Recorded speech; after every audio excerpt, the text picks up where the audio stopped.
됐나요? 네. 자, 이제 우리는 뭘 배울 거냐면,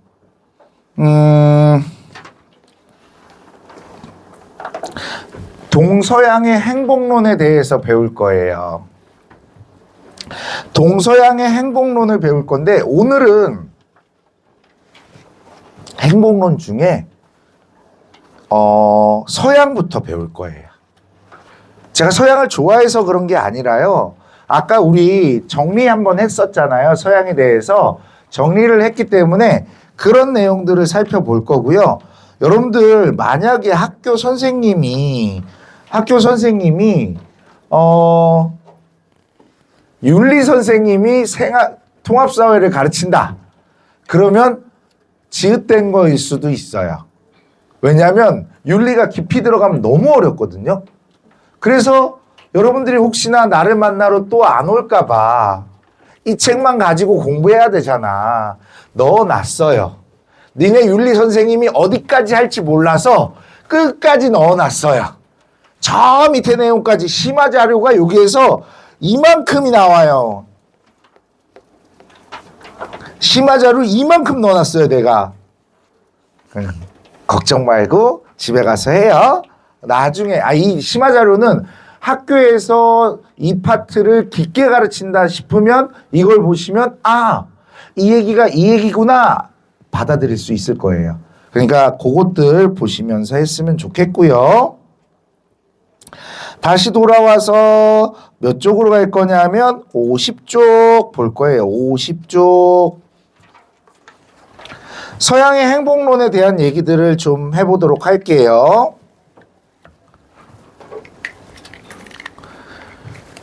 자, 서양의 행복론.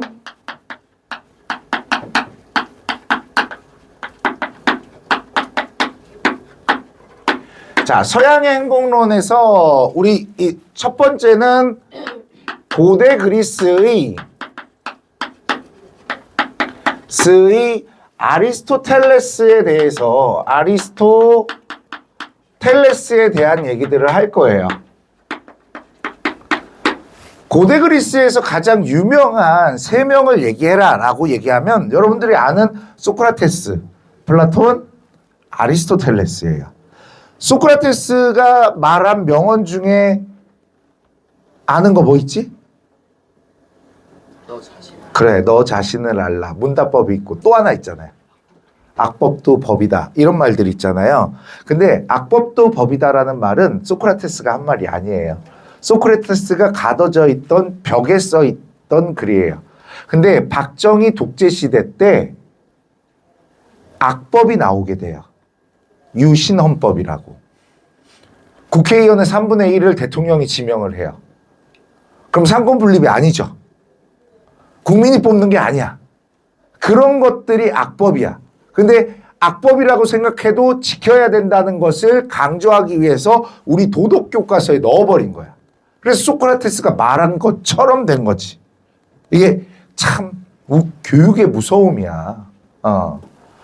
그리고 플라톤에 대한 얘기들을 해보면 소크라테스의 제자예요. 플라톤은 소크라테스를 너무 사랑했기 때문에 소크라테스는 책을 쓴 적이 없는데 플라톤이 소크라테스의 책을 이렇게 써서 소크라테스의 얘기들을 전해 내려온 거야. 여러분들 플라토닉 사랑이라는 말 들어봤어요? 플라토닉 러브? 정신적인 사랑이라고 얘기하거든요. 플라톤이 했던 사랑이 플라토닉 러브예요. 누굴 사랑했을까? 소크라테스를 사랑했어요. 거기까지만 생각해. 다른 거 생각하지 말고. 진짜 그래서 정신적 사랑이라고 하는 거야. 플라토닉 러브를. 그리고 그의 제자 아리스토텔레스. 이 사람은 행복에 대해서 뭐라고 얘기했냐라고 얘기를 하면, 자, 행복의 의미를 얘기를 해볼게요. 행복의 의미를 얘기를 해보면 아리스토텔레스는 행복을 이렇게 얘기해요. 모든 만물은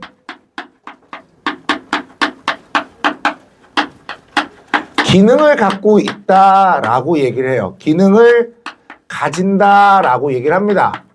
모든 만물은 기능을 가지고 있어요. 식물은 생명을 유지하기 위한 기능, 동물은 운동을 하기 위한 기능, 생명과 운동 기능을 가지고 있어요. 사람은 생명, 운동, 이성을 가진 기능들을 가지고 있어요. 사람만이 이성적 존재라고 얘기를 하고요. 그래서 아리스토텔레스는 인간의 궁극적 목적은 행복 추구라고 얘기를 합니다. 행복 추구라고 얘기를 해요. 인간의 궁극적 목적은 행복 추구라고 얘기할 수 있는데 이 궁극적 목적에다가 이렇게 줄을 쳐주세요. 이런 말들이 되게 많이 나오거든요.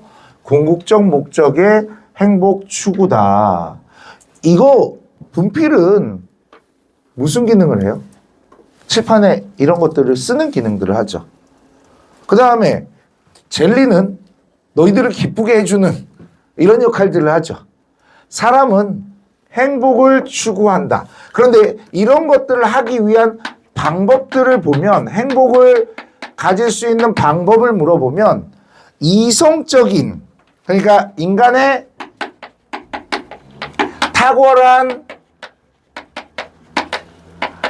누구도 동물도 식물도 가지지 않은 기능인 이성을 통해 중용을 실천하는 것들을 얘기를 하는 것이거든요. 네. 중용을 실천하는 거야. 우리가 일단은 이성이라는 말이 뭔지를 배워야 될 거 아니야. 사물을 판단하고, 얘는 사물을 판단하고 인지하는 기능이야. 고대와 헬레니즘 시대에 가장 강조하는 것이 이성이라고 얘기를 할 수 있거든요. 그러면 중용이라는 것은 뭘까요? 중용이라는 건 뭘까? 중용은 적절함을 얘기를 하는 거야. 다시 말해서 이런 거다.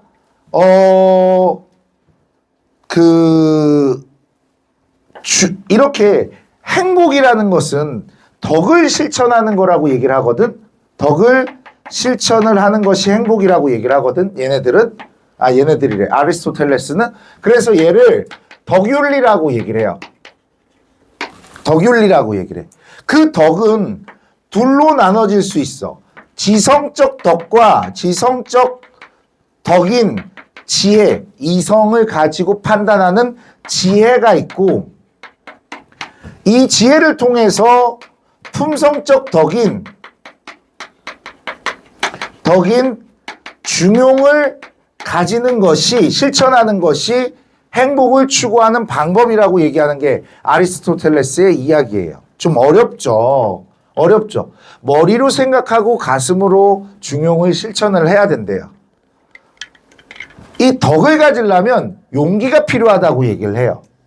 용기가 필요한데 이 용기라는 놈이 중용이라는 거야. 덕이 용기고 용기가 중용이야. 이게 모자르면 어떤 일이 일어나냐면 불행이 일어나고, 이게 많아지면 만용이라는 것이 발생이 되는데, 이런 것들을 우리는 악덕이라고 얘기를 해. 덕이 아닌 악덕이라고 해. 얘도 악덕이라고 얘기를 하는 거야. 중용의 자세가 어떤 건지 제가 말을 해드릴게요. 제가 군대에 갔는데, 제가 군대에서 뭐 했을 것 같아요? 취사병 제발 좀, 나 취사병 아니니까 취사병이라고 얘기하지 마. 그러면 운전병 아니야. 다른 거 했어. 제가 자대 배치를 받고, 훈련소에서 끝나고 자대 배치를 받고 앉아 있었거든요. 190이 되는 뚱뚱한 아저씨가 오더니 너 우리 부대 갈래? 그러시길래 나는 그냥 아무 생각 없이 네? 그랬더니 네, 이 새끼가 아닙니다. 가겠습니다. 그랬더니 따라와. 그런데 일어났어. 일어났더니 이 새끼 키가 작네? 여기 대봐. 됐어. 그랬더니 딱 맞아. 가자. 우리 부대는 180 이상만 부대에 들어갈 수 있거든요. 제가 178이거든요. 근데 전투화 신고 180이야. 그래 딱 맞다고 가자 그런 거야. 근데 자대에 딱 문을 열고 들어갔는데 198이야. 키가. 몸이 이래 헬스를 해갖고 요게 문신이 있어. 이따만한 덤벨을 들고 이러고 있는 거야. 우통을 까고. 그럼 나를 보더니 너 뭐하는 새끼야? 그러는 거야. 그래서 신병입니다. 그랬더니 신병이면 신고를 해야지 새끼야. 그러는 거야. 그래서 정상 신고합니다. 이병 뭐 이러면서 막 했단 말이야. 그게 끝나니까 쪼꾸미 완투 출동 그러는 거야. 그랬더니 나랑 키가 비슷한, 그러니까 제가 의장대를 나왔어요. 의장대가 뭐냐면 국군의 날에 총 돌리고 뭐 그런 친구들 있잖아. 그걸 나왔어. 그게 군대는 제일 키 큰 사람이 제일 앞에 쓰고 키가 제일 작은 사람이 뒤에 쓰는데 키 작은 사람들이 다 나갔나 봐. 병장들이. 그러니까 이제 키 작은 사람 뽑아야 되는데 내 바로 윗고참이 쪼꾸미 1, 2야. 나중에 그 얘기도 해줄게. 군대에서 똥 싼 얘기. 내가 싼 거 아니니까 얘기해준다는 거 하는 거겠지? 그래. 쪼꾸미 1, 2 출동! 그래갖고 내 짐을 막 정리해주는 거야. 그래서 정리를 하고 다 해주고 나니까 씻고 왔더라. 아까 그 사람이 내무반장이었어. 얘들아, 훈련지 밥해. 그래서 막 연병장으로 이제 챙겨서 나갔죠.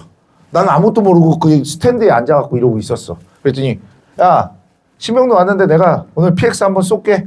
그래서, 감사합니다! 막 그러더라고. 그러더니 10,000원짜리 한 장을 주더니, 쪼꾸미 1, 2 출발! 뭐 이렇게 얘기하는 거야. 그래서 쪼꾸미들이 이렇게 출발을 하는 거야. 내 고참들이. 바로 위 고참이. 그랬더니 과자를 이렇게 들고 오는 거야. 10,000원을 가지고 저렇게 살 수 있나 생각을 했는데 야채 타임 요즘에 1,000 몇백 원 하죠. 그때 우리 군대에서는 80원 했어. 80원. 10,000원 주면 과자가 진짜 산더미처럼 와. 그래서 과자를 다 까더니 이렇게 산더미처럼 이렇게 쌓아놓더라. 그러더니 먹어? 신병 먹어? 그러길래 알겠습니다. 그러고 하나 먹고 가만히 있었어. 그랬더니 야, 먹을 땐 눈치 보는 거 아니야. 먹어. 그래서 알겠습니다. 그러고 하나 먹었어. 가만히 있었어. 그랬더니 이 새끼 왜 안 먹는 거야? 빨리 먹으라고. 알겠습니다. 그리고 먹고 하나 이러고 있었어. 도대체 너는 왜 과자를 안 먹는 거야? 그러는 거야. 그래서 내가 과자 원래 안 좋아합니다. 지읒된 거지. 사회성이 떨어지는 거지. 내가 봐도 사회성이 떨어져. 그랬더니 그걸 사준 내무반장 아까 크다가 198 그 아저씨가 과자를 발로 뻥 차더니 훈련지 파파 이 새끼들아. 분위기 쏴해진 거야. 고참들이 내려가면서 넌 뒤졌어. 넌 죽었어. 막 그러면서 내려가. 그래서 내가 막 청소하려고 했더니 신병이 어디 움직여. 앉아. 쪼꼬미들 빨리 치우고 내려와.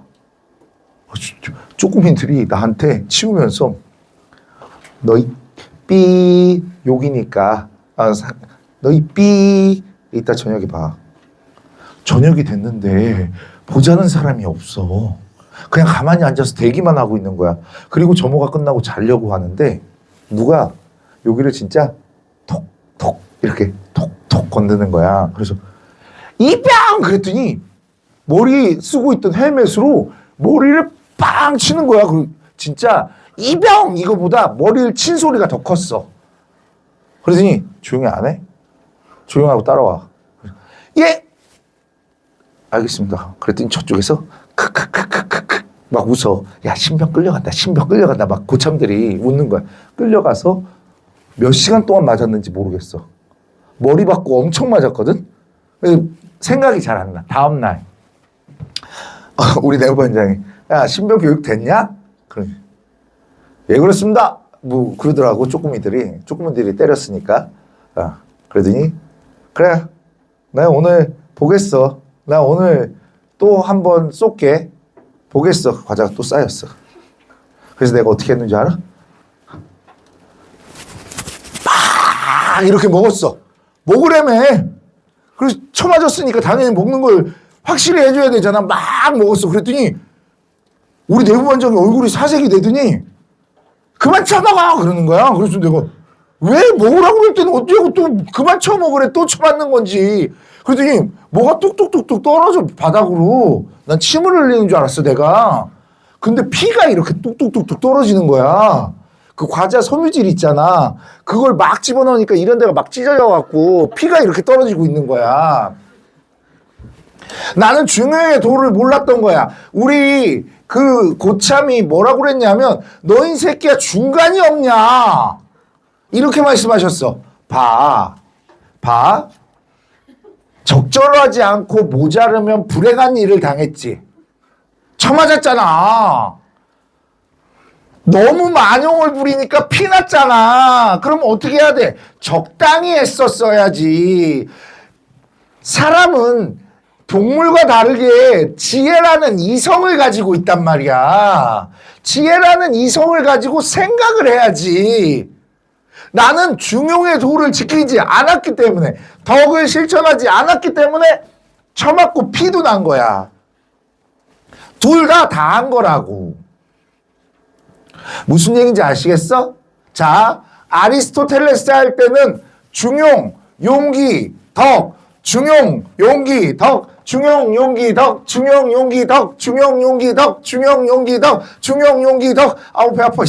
중용, 용기, 덕 10번 하려고 그러는데 지금 아무도 따라 안 해. 중용, 용기, 덕, 중용, 용기, 덕, 중용, 용기, 덕. 아유 힘들어. 51살 먹고 지금 이러고 있어 나. 잊어버리면 안 돼. 중용, 용기, 덕 누구? 아리스토텔레스야. 아리 중용, 용기, 덕. 알겠어? 아리 중용, 용기, 덕. 외우는 거야. 할 수 있지? 아리스토텔레스에 대한 소개였어요. 더 깊이 들어갈 수 있어. 더 깊이 들어갈 수 있는데 더 깊이 들어가면 여러분들이 이해하기가 쉽지 않기 때문에 여기서 한번 볼게요. 아우 숨차. 자, 봐.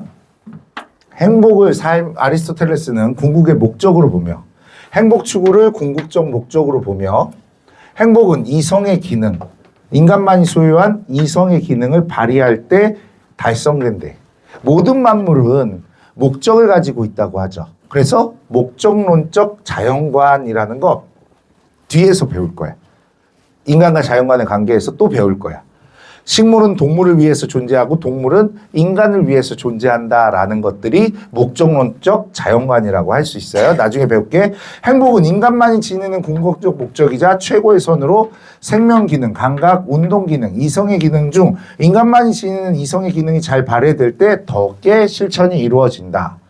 이성을 발휘하게 되면 지성적 덕과 유독한 품성의 실현, 그리고 행복 습관을 실천을 하게 되면 품성적 덕을 가지게 되는데 쉽게 얘기하면 지혜를 가지고 덕을 실천해라 라고 얘기를 하는 거야. 그 덕은 중용의 덕이라는 얘기죠. 또 과자만 생각해라. 피 흘린 것만 생각해라. 중용이 다른 말로 뭐라고? 용기고. 용기가 곧 덕의 실천이야. 알겠죠? 이거는 얘는 산술적 의미가 아니야. 평균을 딱 내갖고 그 중간 딱 아니야. 얘는 적절함을 얘기를 하는 거야. 야, 계산할 수 있어? 내가 과자를 얼만큼 먹어야지 딱 중용이라고 계산될 수 있겠니? 그 상황에 그 분위기에서 이만큼을 먹으면 안 처맞고 과자를 발로 차지 않겠구나. 이 정도였겠지. 우리 아내도 그러더라고. 너는 중간이 없냐고. 사람이 중간이 좀 있고 융통성이 좀 있어야 되는데 너는 공부하러 들어가면 왜 안 나오고 밥 처먹으라고 그래도 안 나오고 맨날 그래요. 안 들려 잘. 와서 잘 얘기를 해주면 되잖아. 밥 먹으라고. 그러면 밥 먹으라고 그러고 내가 이걸 집중하다가 잠깐 듣고 또 이걸 보면 까먹어. 그러면 해가 져 있어. 그런 날들이 좀 있어요. 네. 우리 아내가 맨날 얘기하니까 나 중간이 없는 것 같긴 해요. 네, 어쨌든 아리 뭐라고? 중용 용기 덕. 중용 용기 덕. 알겠죠? 예. 단어로 기억해도 문제를 맞출 수 있어요. 그리고 오늘은 사회 숙제가 없어요. 한국사 숙제만 있어요. 그런데 다음 주에 숙제가 엄청 많겠죠. 어차피 조삼모사야. 먼저 해놓는 것도 나쁘지 않아요. 찾아갖고 해놓는 것도 나쁘지 않으니까 그렇게 보셨으면 좋겠고요. 자, 그 다음에 이제 헬레니즘 시대로 가볼게요. 헬레니즘 시대는 아까 소개했듯이 에피쿠로스 학파의 쾌락주의와 스토아 학파의 금욕주의가 이 시대에 나타나게 되는데 헬레니즘 시대부터 소개를 해야 될 것 같아요. 헬레니즘 시대 두 번째 헬레니즘. 자, 헬레니즘은요. 이 시대는 알렉산더 대왕이 동서양에 걸쳐 대제국을 건설하는 시기였어요. 이 대제국을 건설하다 보니까 동양의 문화와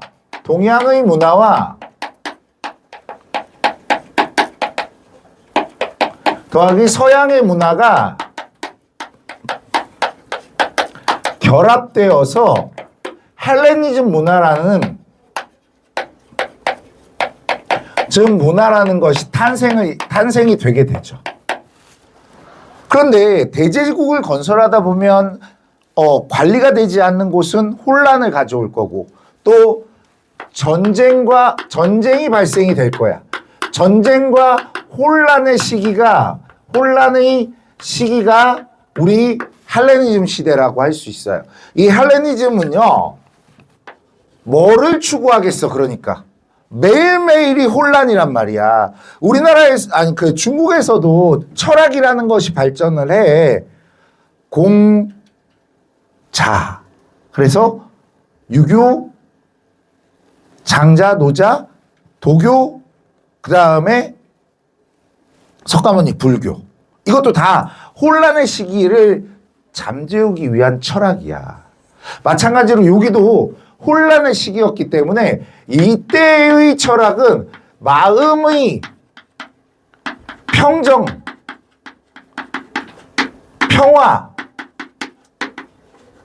평화를 추구하는 것이 이 시대라고 얘기할 수 있어. 혼란하니까 마음의 평정이나 평화를 추구하는 것들이 나타나는데 어떻게 평정할 거고 평정심을 가질 거고 어떻게 동요되지 않을 건지 이런 것들이 여기에 포인트라고 할 수 있어. 그러면 먼저 에피쿠로스 학파를 좀 볼게. 에피쿠로스 학파는 얘네는 쾌락주의 의를 주장을 하게 됩니다. 아까 얘기했죠. 여러분들이 생각하는 쾌락이 아니라는 거야, 이거는. 철학자들이 고상한 쾌락들을 중요시하겠지. 여러분들이 생각하는 먹는 쾌락, 자는 쾌락, 이런 것들을 얘기하는 게 아니라는 겁니다. 이게 가장 중요한 포인트야. 그럼 에피쿠로스는 행복을 뭐라고 얘기를 했느냐? 행복이라는 것은 이성을 통해서 이런 육체의 고통이 없고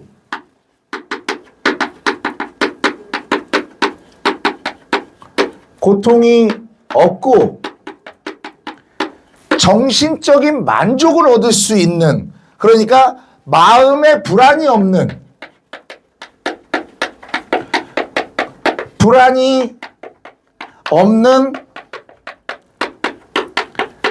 상태라고 얘기를 해요. 이러한 상태를 우리는 이런 마음에 불안이 없는 상태, 이런 것들을 아타락시아라고 얘기해. 같은 말로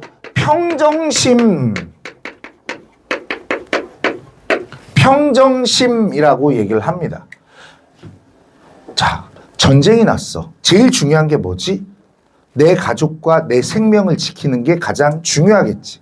그래서 육체적 고통이 없고, 그 다음에 이걸 어떻게 지키지? 불안할 거예요. 그럼 마음의 불안이 없는 상태가 행복의 기준이 되는 거죠. 이해했어요? 네. 그런 것들인데 이런 것들을 하기 위한 방법들을 찾아야 될 거야. 방법들을 찾아야 될 거야. 그 방법이 뭐냐면 평정심을 가지고 있는 거죠. 무슨 얘기냐면 이성적 통찰을 통한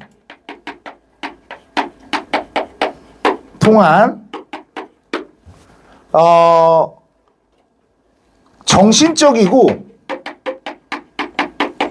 지속적 쾌락을 추구하는 거야. 여기서는 육체적이고 순간적인 쾌락은 안 돼라고 얘기를 하고 있어. 육체적이고 순간적인 쾌락은 안 돼라고 얘기를 하는 게 이 에피쿠로스라고 할 수가 있어요. 무슨 얘기냐? 우리 이런 거 있잖아. 다이어트를 하고 있어. 다이어트 할 것도 없잖아, 니네는. 나는 해야 돼.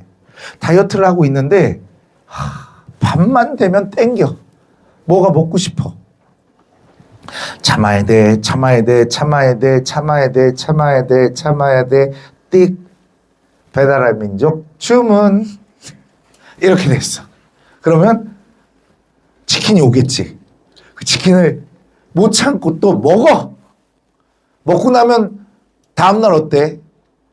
먹고 바로 잤으니 신물이 올라가갖고 역류성 식도염에 걸리고 얼굴은 가뜩이나 큰데 달덩이가 되어 있고 내가 다이어트를 실패했구나 후회가 남지. 육체적 쾌락을 순간적으로 즐기면 고통이 되는 거야. 얘가 고통이라는 거야. 고통. 이게 고통이야. 이 고통을 없애야 되는 거지. 그러기 위해서는 이러한 육체적이고 순간적인 그러한 욕구를 최소한으로 만들고 정신적인 만족을 얻을 수 있도록 노력해야 된다. 그거를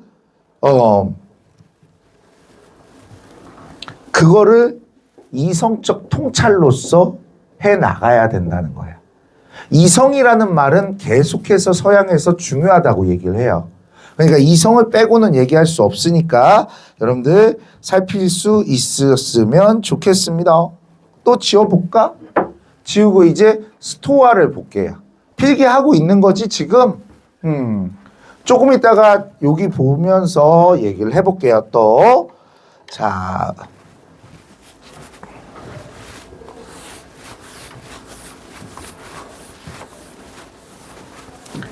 그 다음에 배울 거는 스토아 학파야. 아이씨, 스토아 학파. 스토아 학파는 다른 말로 금욕주의라고 얘기를 해요. 금욕주의.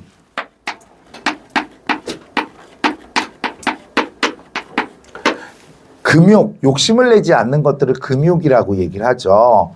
금욕주의. 그러면 얘네의 행복의 의미를 보자. 얘네의 행복의 의미를 보시면 얘네들은 이 정념에 방해받지 않고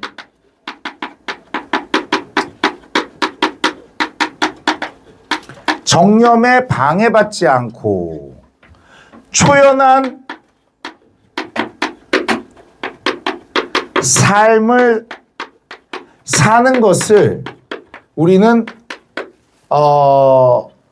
행복이라고 얘기한대요. 스토아. 그럼 정념이 뭐냐라는 걸 아셔야 되겠죠. 정념. 우리 제가 가는 학원마다 수학 선생님한테 물어봐. 넌 정념이 뭔지 아니? 그러면 정념이 뭐예요? 야, 아저씨 아줌마들도 모르는 단어야. 근데 니네한테 가르치려고 그러니까 내가 얼마나 힘들겠니? 어?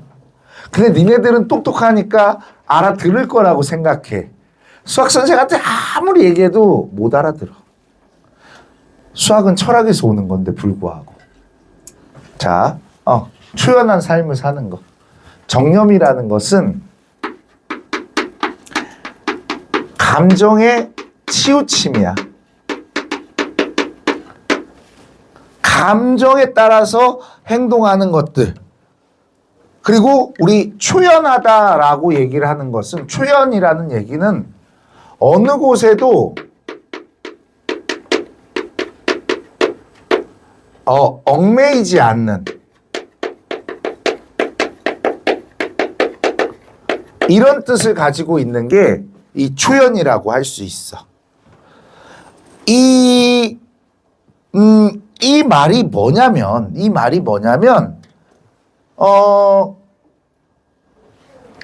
우리가 행복이라는 거는 감정적인 것들이 아니야.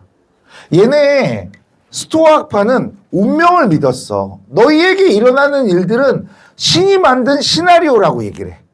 신이 만든 시나리오야. 정해져 있는 거야. 그래서 얘를 운명론이라고도 얘기를 해. 그렇다면 이것들을 하기 위한, 행복을 추구하기 위한 스토아파들의 방법들은 어떤 것들이 있을까요? 얘는 이성적 통찰을 통한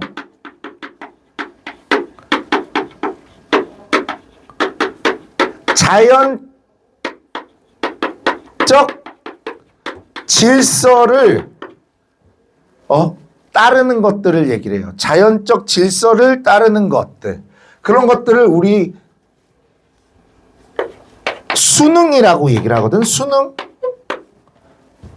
수능이라고 얘기를 하는데, 이성적 통찰을 통한 자연적 질서. 이 자연적 질서를 다른 말로 얘기하면 자연법칙이라고 해. 이 자연법칙은 내가 만드는 것이 아니라, 자연이라는 것은 있는 그대로를 얘기하는 것이기 때문에 있는 그대로를 해야 된다는 거야. 니네가 공부하기 싫다고 짜증낸다고 공부가 되니? 대학을 가니? 아니지. 공부하기 싫다고 짜증을 낸다고 해서 시나리오가 바뀌는 건 아니야. 그러면 순순히 응하게 되면 뭘 가지고 오게 되는 거야? 마음의 평온을 가지고 온단 말이야. 이런 것들을 우리는 뭐라고 얘기하냐면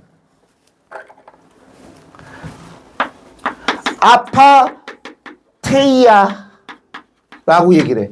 같은 말로 부동심이라고 얘기를 해. 부동심, 움직이지 않는 마음,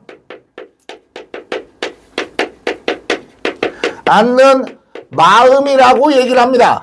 움직이지 않는 마음들을 얘기를 한다라고 할 수 있어. 네?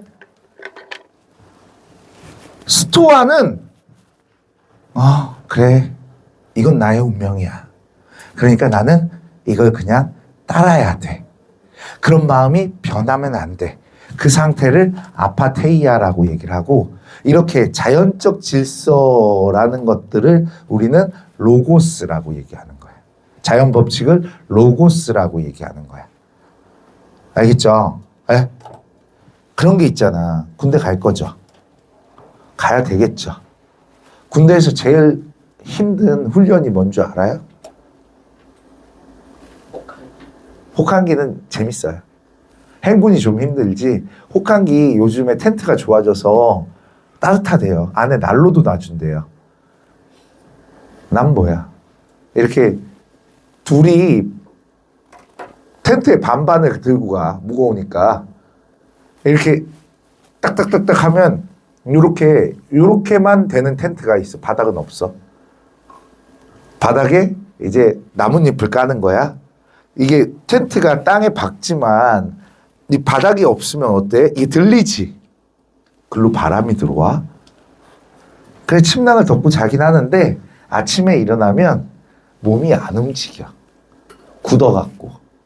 전투화는 안 들어가. 얼어갖고. 길쭉하잖아. 그 얘기를 하려고 하는 게 아니고 제일 힘든 게 뭔 줄 알아? 유격. 그 중에 화생방. 화생방 요만한 캡슐 알약을 하나 태우거든.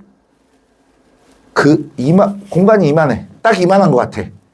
이렇게 횡대로 서. 그리고 여기서 팔 벌려 높이 뛰기나 숨을 차게 만들어. 숨을 차게 만든 다음에 방독면 벗어. 그래. 그럼 방독면 벗어. 그럼 숨을 이렇게 참고 있는단 말이야. 이거 마시는 순간 아까 최루탄이랑 똑같은 거야. 눈물, 콧물, 침 다 흘려. 그런데 애국가를 시켜.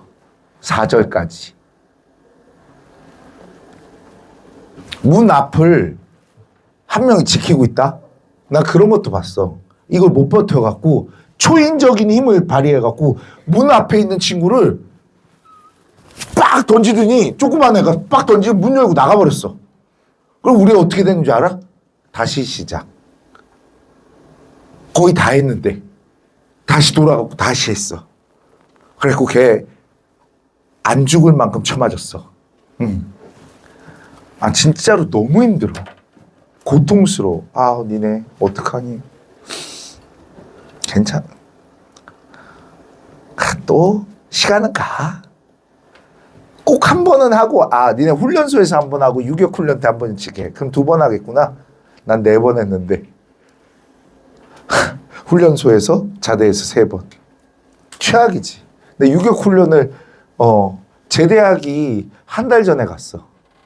안 간다고 우겼는데 가래. 어쨌든 야 군대 가는 거 대한민국 남자라면 갔다 와야 돼. 짜증 부린다고 오지 말라고 안 그래. 그냥 신이 만들어 놓은 시나리오야. 초연하게 받아들여야 돼. 내가 짜증 부린다고 해서 마음에 고통만 생기는 거야. 초연하게 얽매이지 않으면 마음의 평온을 찾을 수 있고 평화를 찾을 수 있어. 그럼 변하지 않는 마음 뭐야? 부동심이라고 하는 거야. 알겠니? 어렵니? 어려워. 맞아. 어려워. 자, 에피쿠로스는 뭘 얘기하고 있죠? 아타락시아라고 얘기를 했어. 아타락시아는 뭐야? 평정심이야. 아타락시아는 평정심이야. 얘네가 중시하는 게 뭐라고? 쾌락이라고. 쾌락. 그 쾌락이 육체적이고 순간적인 쾌락이야? 아니요. 정신적이고 지속적인 쾌락이라고 얘기했어. 됐어? 스토아는 뭐라고? 금욕주의야. 정념에 방해받지 않고 뭐하는? 초연한 삶을 사는 거. 뭐에 따라서? 자연적 질서, 자연 법칙에 따라서. 금욕하며 살아라. 뭐 이런 것들이야. 됐어요? 그럼 이제 우리 중세로 한번 가볼까요? 여기 읽고. 자, 헬레니즘 시대는 이렇게 전쟁과 혼란했기 때문에 뭘 추구했다고요? 뭘 추구했어요? 마음의 평정, 평화. 육체의 고통이 없고 마음이 불안이 없는 평온한 삶을 우리는 뭐라고 얘기했어? 행복이라고 얘기를 했고, 정신적 쾌락주의라고 해서 모든 쾌락을 쫓지 않고 절제된 쾌락을 추구한다. 이 절제적 쾌락을 추구하는 것을 아타락시아라고 얘기를 합니다. 스토아 학파는 금욕주의라고 하는데 정념의 동그라미, 초연한 태도 동그라미, 그리고 이 자연의 질서 로고스, 다른 말로 자연 법칙이라고 했어. 법칙. 그래서 운명에 따라서 얘기한다. 그 운명. 그리고 이 아파테이아가 뭐냐면 옛날에 테이가 테이라는 가수가 있었거든. 미안해. 테이가 아파테이아. 얘는 부동심이라고 했어. 부동심. 움직이지 않는 마음, 변하지 않는 마음, 이런 거죠. 네. 자, 그러면 지우고 이제 어딜 갈 거냐면 중세로 한번 가볼게요. 중세 시대를 가게 되면 3. 중세로 가면 토마스 아퀴나스가 나오는데 토마스 아퀴나스에 대한 것들은 크게 알 필요가 없어. 만약 중세의 행복론을 얘기하면 신이라는 게 가장 중요해. 오늘 중생을 가르치다 와서 그래. 불교, 딴 학원에서 불교하다가 와서 그래. 지금 아침에 불교하고 왔는데. 자, 여기에서는 신의 은총을 받아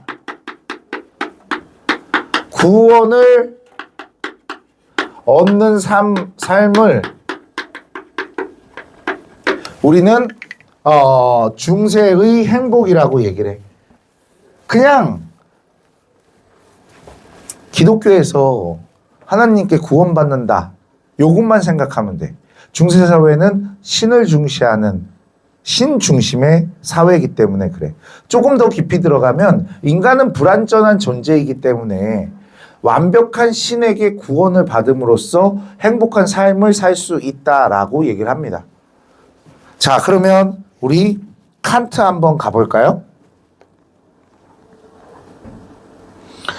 근대 사회에 들어오면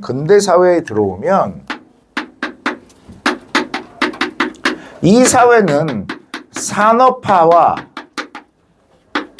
민주주의라는 것들이 중요하게 나타나게 됩니다. 근대 사회는 산업화와 민주주의의 사회라고 할 수 있어. 그래서 인간의 기본권들을 되게 중시했었던 것이고, 우리가 이제 배울 칸트라는 사람은 대단한 제이야. 완벽한 제이야. 칸트가 살던 시대의 그 동네 사람들은 칸트가 산책하는 시간에 맞춰서 고장나거나 멈춰진 시간을 맞췄대요. 칸트는 평생 동안 그 시간에만 완벽한 제이라고 그랬잖아. 그 시간에만 산책을 했다고 얘기합니다. 그리고 생각이 너무 많아. 칸트 내가 잘해 이렇게 얘기하는 사람 있지? 그 사람 사기꾼이야. 지금까지 칸트를 연구했음에도 불구하고 세계적으로 칸트를 다 순수 이성 비판, 실천 이성 비판 이것들을 다 이해한 사람이 없어. 이 칸트는 생각이 많다고 얘기했지. 칸트가 평생 독신으로 살거든요.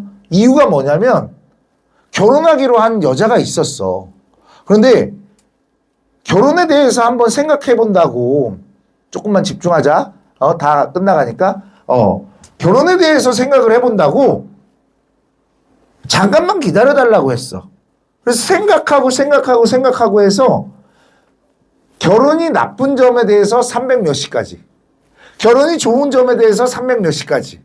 그런데 결혼이 좋은 점이 3개가 더 많다라고 판단을 하고 그 여자를 찾아갔어요. 우리 결혼하는 게 좋을 것 같아요. 생각해보니까 3가지가 더 많아요. 이렇게 얘기했어. 그랬더니 그 여자가 뭐라고 그런지 알아? 맞아. 저 결혼했어요. 6개월이 걸렸대. 결혼하자고 얘기해놓고 지 방에 가서 6개월 동안 생각을 해서 온 거래. 니네 남친이 그런다고 생각해봐. 버려버리지. 자, 칸트는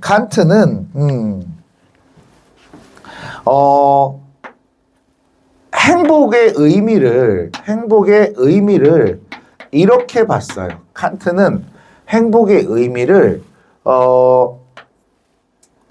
인간이 마땅히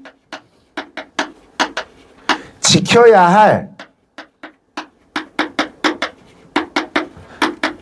도덕 법칙을 실천하는 삶이라고 얘기했어요. 실천하는 삶이라고 얘기를 합니다. 인간이 마땅히 지켜야 할 도덕 법칙을 실천하는 삶이 칸트가 말하는 행복이라고 얘기를 했대요. 그래야지만 이 도덕 법칙을 실천할 수 있어야지 행복의 법칙을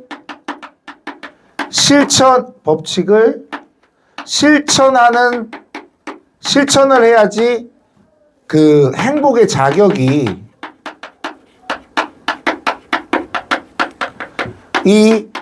발생한다.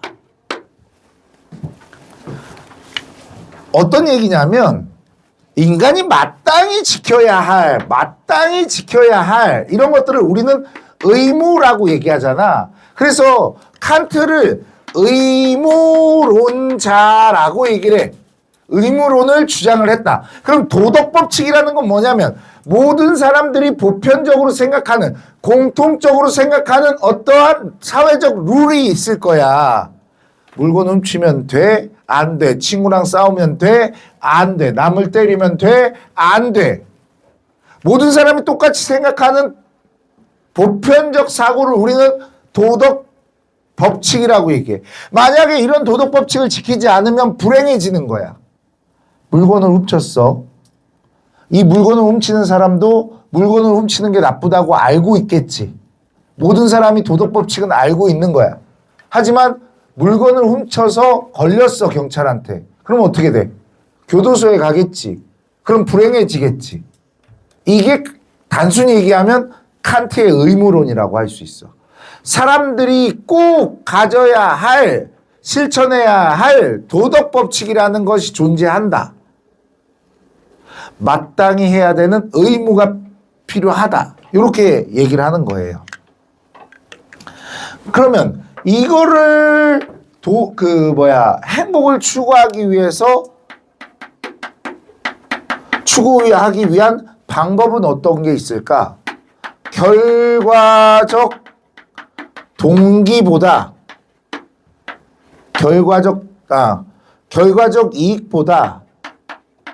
이익보다 도덕 법칙을 더 중시해야 돼. 칙을 중시해야 한다라고 해요. 그러니까 얘는 결과보다 뭘 중시하는 거야? 동기를 중시하는 거야.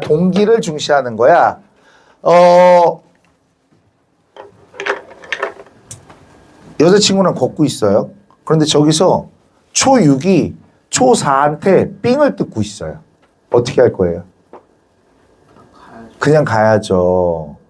잘못됐잖아. 너는 도덕법칙을 안 지키고 지금 불행해지려고 하는 거잖아. 자, 어떻게 해야 될 것 같아요? 도와줘야 되죠. 왜 도와주는 건데? 근데? 그러면 안 되는 게 아니고 속으로 여자친구한테 잘 보이려고 하는 건 아니고? 아니야? 손의지가, 동기가 순수해. 칸트가 말하는 건 이런 거야. 하지만 이런 것도 있잖아. 가오 잡으려고, 여자친구의 가오 잡으려고. 야, 지금 뭐 하냐 너? 야, 안 꺼져? 그런 짓 하지 마라. 이렇게. 아니야? 요즘 초딩이 무서워서 그런 말 못해? 걔네 촉법이라 그런 말 못해? 돌로 찍으면 나는 힘드니까 그러진 걸 못해? 아니, 그런 건 아니지.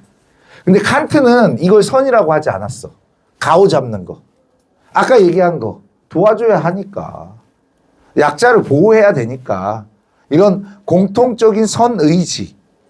그 동기를 중시를 한단 말이야. 그리고 만약에 결과적 이익이 나쁜 결과를 낳더라도 도덕 법칙을 지켜야 된다고 얘기를 해. 엄마가 아파. 수술을 해야 돼. 돈이 많이 들어. 그런데 나는 아파트밖에 없어. 아파트 한 채 가격의 수술비를 내야 돼. 그럼 이 아파트를 팔아야 돼, 말아야 돼? 니네 마음을 말하지 마. 칸트는 뭐라고 그랬을까? 팔아야 된다, 안 팔아야 된다. 팔아야 된다고 얘기를 하는 거지. 니네가 길거리에 나앉는 일이 있더라도 팔아야 돼. 왜? 그게 도덕 법칙이니까. 그리고 칸트는 이런 말을 해요.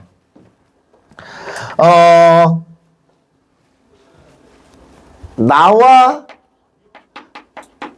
당신의 인격이 나와 당신의 인격을 단순히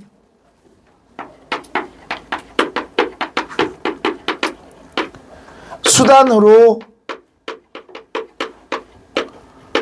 대하면 안 돼. 대하지 말고 언제나 동시에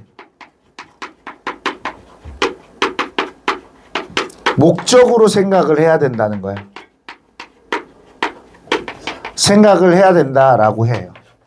사람이 수단이 될 수 있지만 그 수단으로 하는 것들에도 목적이 있도록 행동해야 된다는 거야. 유이너스 학원 어디로 가요? 물어보면 대답하는 사람은 수단이 되는 거야. 그런데 이 사람이 목적이 되려면 어떻게 해야 돼?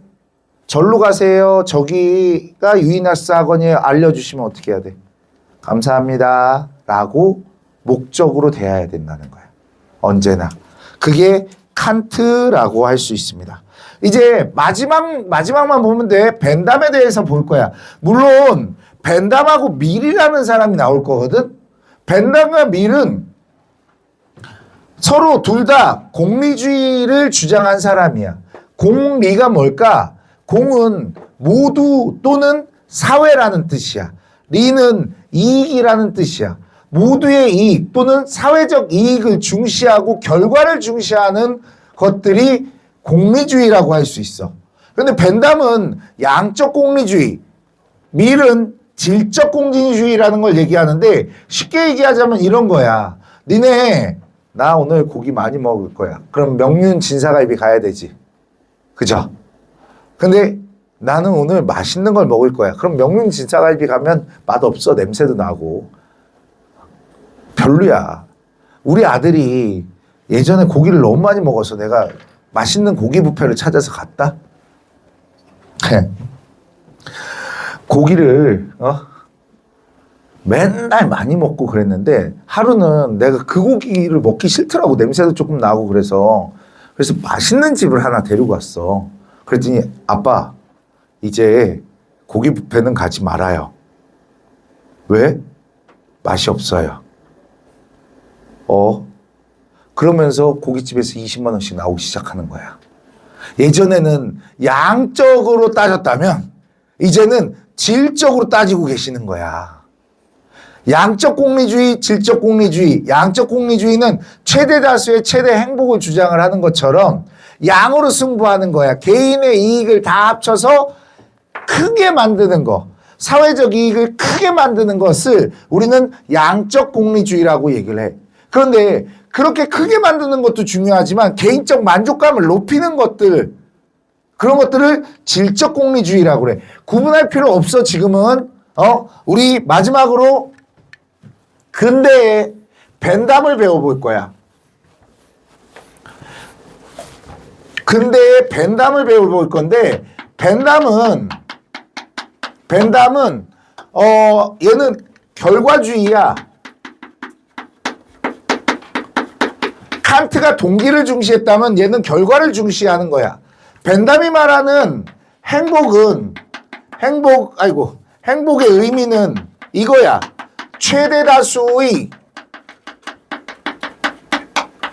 최대 행복을 우리는 벤담이 말하는 것들이라고 할 수 있어. 이 시대는 민주주의로 가는 시민혁명의 시대였기 때문에 인간의 기본권을 중시했어. 그리고 나라의 결정을 하려고 하면 뭘로 했지? 투표 선거, 즉 다수결의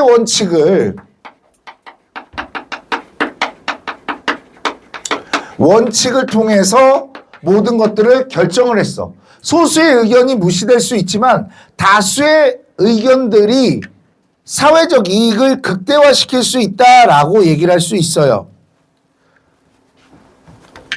그래서 얘는 행복을 추구하는 방법을 이렇게 얘기를 해요.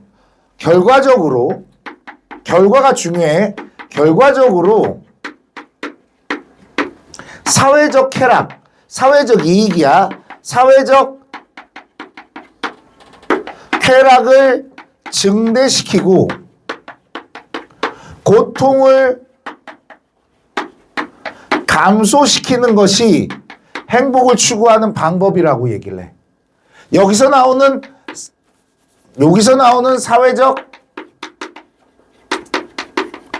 쾌락이라고 하면 또는 사회적 이익이라고 하면 개인의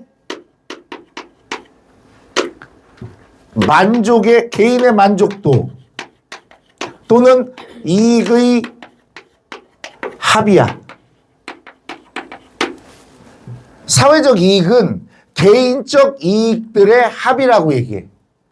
사회적 이익은 개인적 이익의 합이라고 그래. 절대로 사회적 이익은 개인의 이익 합 이상이 아니에요. 오답선지로 많이 나와. 사회적 이익을 높일 건데 벤담은 개인의 이익을 다 더하면 사회적 이익이 되는 거야. 그래서 결과적으로 개인의 이익들을 모아 사회적으로 잘 살자. 이런 얘기들이야. 절대로 개인의 이익들을 넘어서는 사회적 이익은 존재하지 않아. 절대로 개인의 이익의 합을 넘어서는 사회적 이익은 존재하지 않아. 이게 오답으로 많이 나오는 거야. 알겠어요? 10분간 쉬었다 가겠습니다. 어렵죠?